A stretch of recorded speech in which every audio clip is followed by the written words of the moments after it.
Contribuições para o ensino-aprendizagem de geometria, cálculo da área do círculo e do comprimento da circunferência pelo método de exaustão.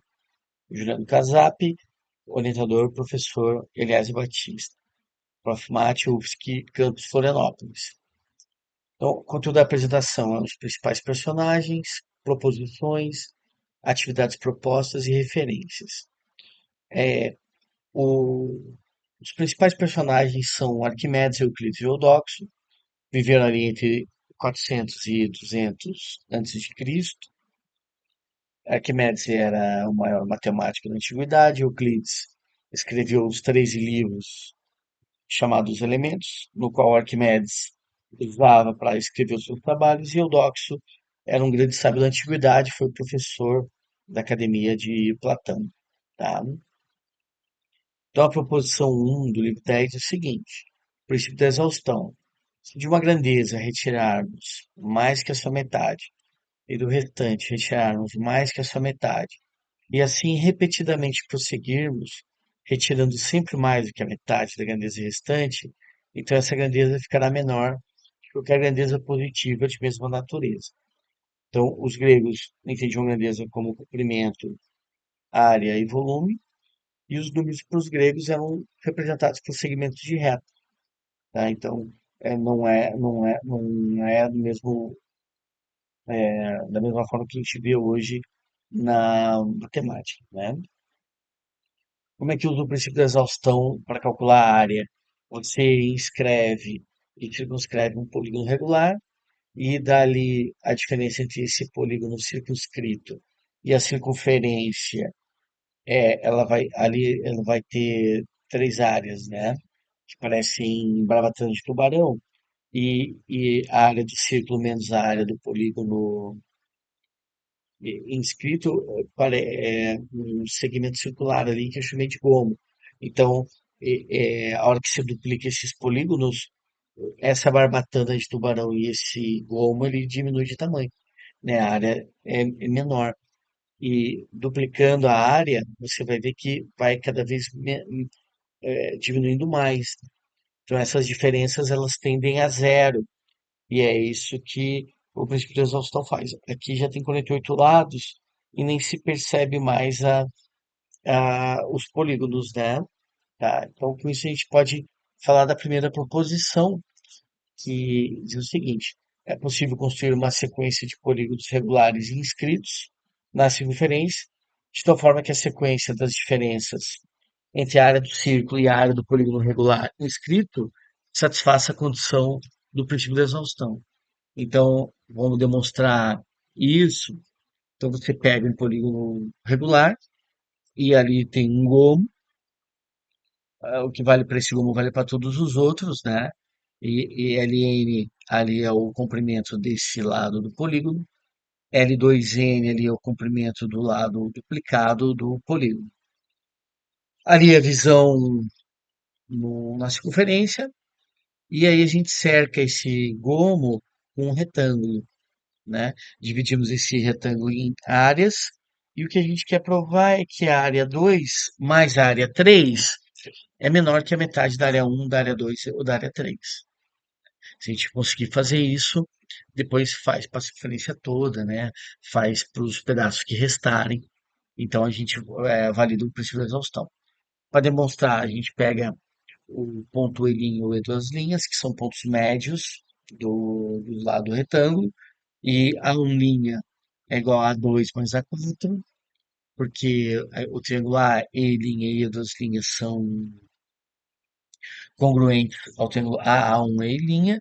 Então, A1' é maior que A2. Da mesma maneira, do outro lado, a gente vai tirar que A1, duas linhas, é maior que A3, pelas mesmas razões, né? O todo é maior que as suas partes. E somando aquelas duas desigualdades ali, a gente tem que a área um é maior que a área 2 mais a área 3. Então, ou a área 2 mais a área 3 é menor que a área um. Comando a área 2 mais a área 3 aos dois lados, a gente tem, de um lado, duas vezes a área 2 mais a área 3, e do outro, a área um mais a área 2 mais a área 3. Dividindo tudo por 2, a gente tem que a área 2 mais a área 3 é menor que a metade da área 1 mais a área 2 mais a área 3.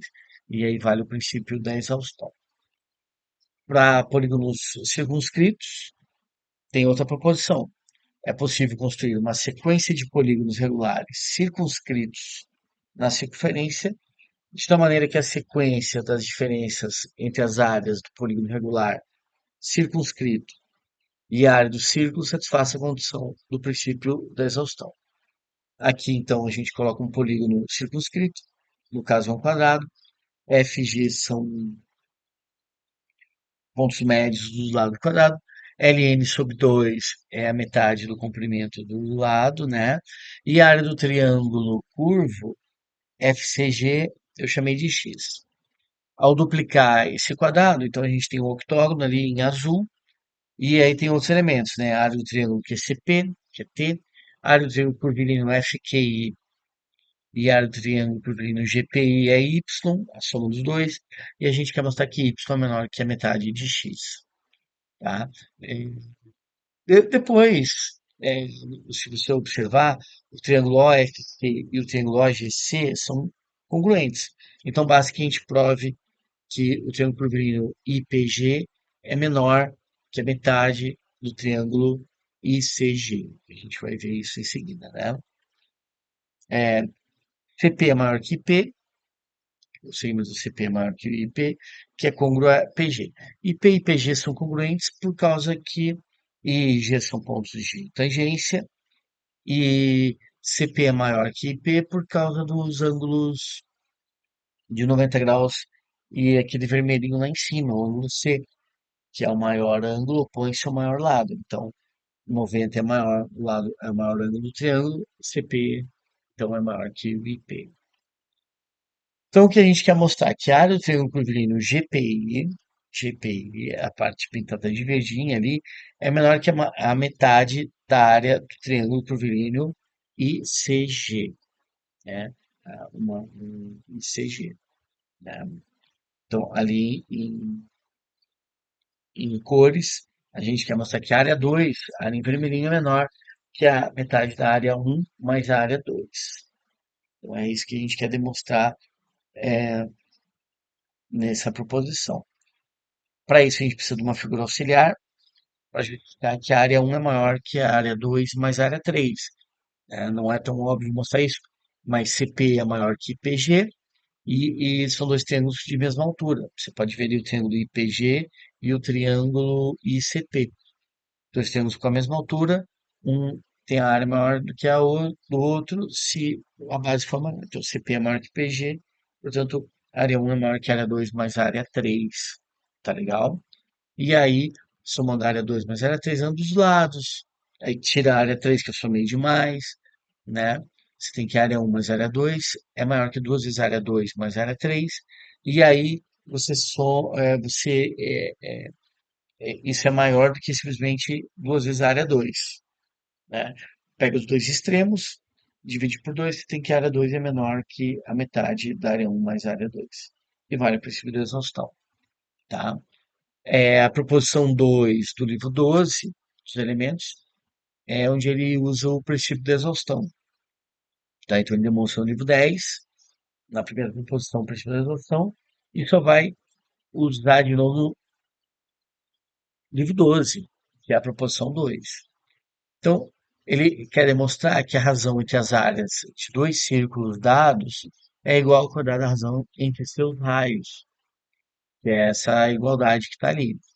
Se o R maiúsculo for igual a 1, você tem que a área do círculo de raio R é igual à área 1, a área do círculo de raio 1 vezes a R quadrado. Mas a área do círculo de raio 1 é π. Então você tira que a área do círculo de raio R é πr ao quadrado. E isso é muito legal, né? Demonstrar a área do círculo. Como é que faz isso? Como é que demonstra isso? Bom, você tem que considerar que ou a igualdade, ou um número é maior, ou outro número é menor que o outro, né? A razão entre as áreas pode ser igual, maior ou menor que o quadrado da razão dos seus raios. Então você tem que analisar, você quer a igualdade, então você tem que analisar as duas desigualdades e chegar na contradição das duas. se o número não é nem maior nem menor que outro, ele só pode ser igual. Então, começando com a desigualdade maior ali, a razão que as áreas é maior do que o coração dos seus raios, você sabe que existe um polígono regular de n lados, que pode ser escrito na circunferência, e vale o princípio da exaustão, ou seja, a diferença entre os dois, a área do círculo e a área desse polígono é menor que epsilon.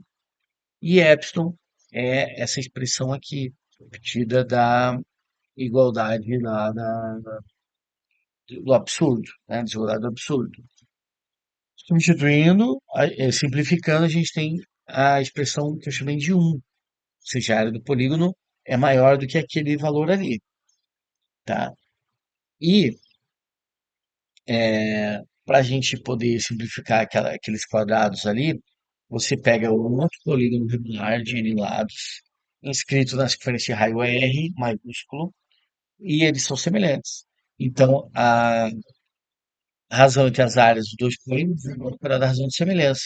Ajeitando ali a expressão, a gente tem a expressão 2, substituindo na expressão 1, simplificando, você tem que a área desse polígono é maior que a área dessa circunferência. Mas um polígono inscrito a uma circunferência, a área dele é sempre menor que as áreas circunferentes. Então aí está a contradição e então aquela hipótese de indução não pode acontecer. Isso não pode acontecer. É a desigualdade que mostra esse slide, a gente resolve da mesma maneira que a anterior, só que a gente usa polígonos circunscritos dessa vez, tá? E as atividades que eu escolhi para apresentar, lá na dissertação tem 5 atividades, né, prontas para usar, prontas para o professor usar. O cálculo do π, para medir o comprimento da circunferência, que é essa aí, né? Então, mede o comprimento da circunferência e divide pelo diâmetro.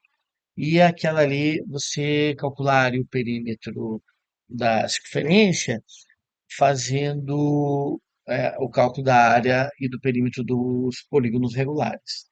Tá legal? E com isso a gente tira a cota superior e inferior para a área e o perímetro da circunferência. Essas são as referências. Ali você pode notar que eu usei o Boyer, a referência 2, e a 4 tem os livros do IESE, né, o Fundamentos de Matemática, volume 9. Então a dissertação, ela serve para atualizar o livro, complementar o livro, né, com as proposições do círculo da circunferência. Serve também para o aluno de geometria do Profimate e da graduação aqui da UFSC, porque a gente usa muito esse livro, né, de geometria, e também certos alunos do ensino fundamental e médio, porque a gente tem as atividades dirigidas para eles no capítulo 5 da dissertação. Então, é uma dissertação que realmente tem uma contribuição para todos os níveis do ensino, e eu acho que é uma dissertação que muito válida para o Profimate, porque a gente cria os materiais didáticos, né, para o professor aplicar na escola, né, e tem eh, ainda tem uma carência de material pronto para usar, né, pronto para o professor usar. E essas demonstrações estão também no livro do professor Allen, que é o livro Sim, e o no Boyer também, né? Tá legal? Então, com isso, eu agradeço e a minha apresentação está encerrada. Obrigado.